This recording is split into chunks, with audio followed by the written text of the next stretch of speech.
This is Northport Now, where we bring you everything happening in and around our city. From a new neighborhood park to road construction on Cranberry Boulevard, we've got you covered. Plus, we'll be recapping the latest City Commission meeting. Here's what you need to know this week.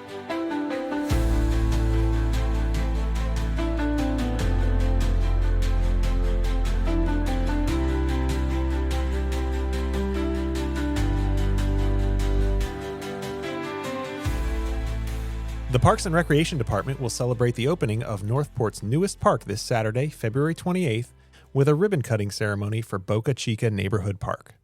This is a passive park where nature, walking, and open space comes together for everyone to enjoy. It was originally planned to be a dog park, but those plans evolved after the city engaged with the neighbors and listened to what they wanted to see in their local park. The final design includes shade, walking paths, preserved natural areas, a playground, and a story stroll. Special care was taken to preserve native trees and vegetation and to protect the on-site native species, like the 27 gopher tortoise habitats that were left undisturbed. The park was paid for with park impact fees, ensuring that growth pays for growth. Come check it out and celebrate the opening at 10 a.m. Saturday at 1601 Boca Chica Avenue. The city hosted its first community town hall of the year on February 23rd at Suncoast Technical College. This new town hall series is a direct result of feedback we've heard from the community on subjects they want to learn more about. We were thrilled to welcome more than 50 residents who came out to hear from city staff, ask questions, and learn more about our topic, how city government makes decisions. If you missed it, you can check out the video recording on the City of Northport's YouTube page. We'll be hosting a new town hall on a different topic each quarter this year. Look for future announcements on our social media pages or in our twice-monthly e-newsletter, Community. You can sign up to receive it in your inbox at northportfl.gov/subscribe. We hope to see you next time. You may have noticed road construction now underway on North Cranberry Boulevard. The road is undergoing a full reconstruction between Lucaya Avenue and Barry Road. Using a process called full-depth reclamation, crews will be recycling the existing road materials, strengthening the base with special additives, and then applying a new asphalt surface. The result is a stronger, smoother roadway designed to last for many years. The reconstruction work will last for about 1 month, and drivers will see some traffic disruptions during that time. Thank you for your patience and understanding. Learn more about the project at northportfl.gov/road rehab. New watering restrictions are now in place due to the extremely dry conditions we've been experiencing in the region. The Southwest Florida Water Management District, or SWIFMUD, has declared a modified Phase 2 severe water shortage. It requires everyone who lives in the district, which includes the city of Northport, to limit their lawn watering to 1 day per week, between 12:01 a.m. and 8 a.m., or 6 p.m. to 11:59 p.m. This restriction is in place through July 1st. It applies to both city water customers and residents who have wells.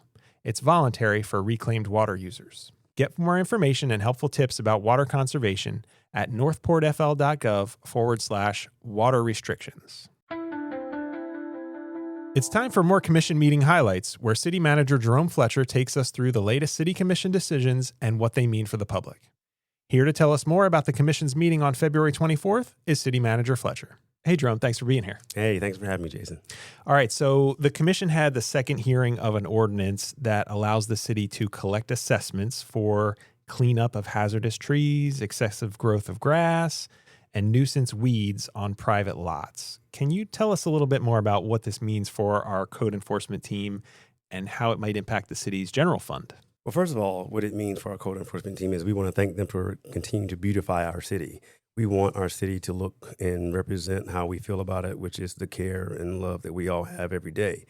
For the general fund, it means that there's about $1 million a year that we actually spend of our taxpayer dollars for these kind of events and activities. And we want to put that back on the burden of the people who should be responsible. So it's a great win for the city.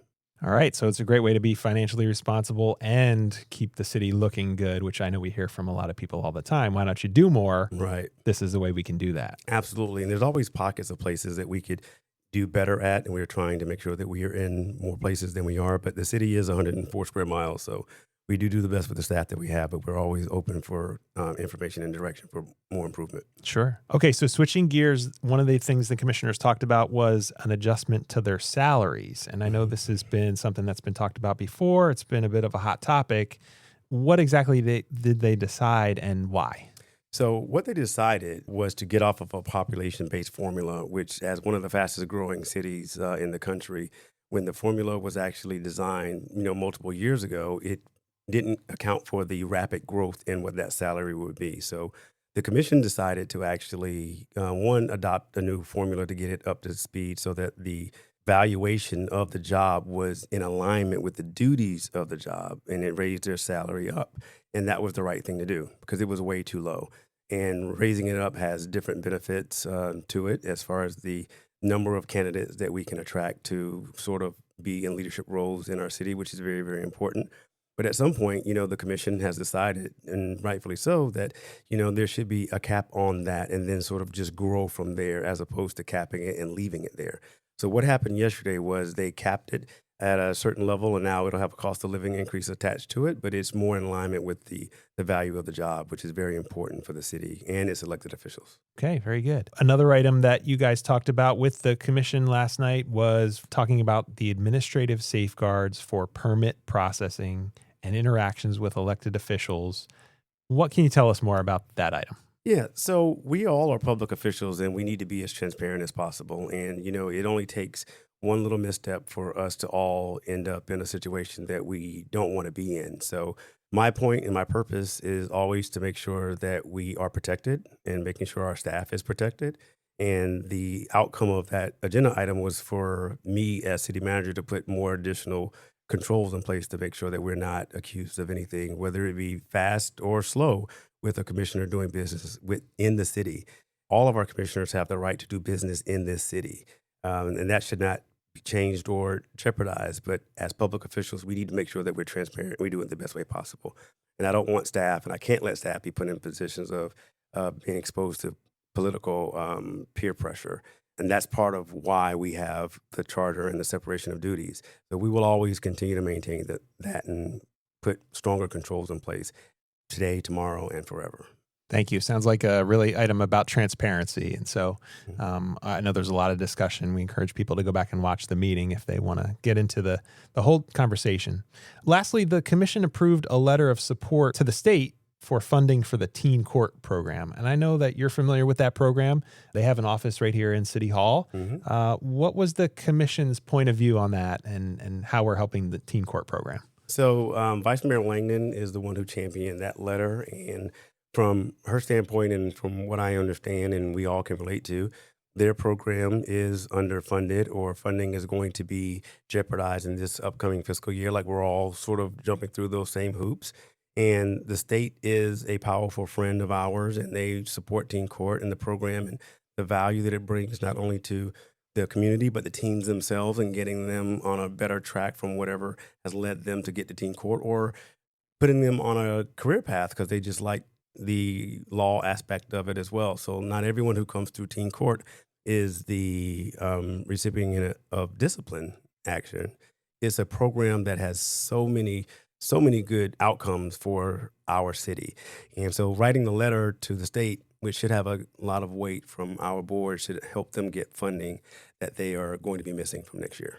That sounds great. And I know the teen court program, the kids are participating in our Northport University teen program here at the city. So a lot of good things happening with that program. Absolutely. Encourage the youth. All right. City Manager Fletcher, thank you for being here with us once again, and we'll catch you after the next commission meeting. All right. Thanks for having me.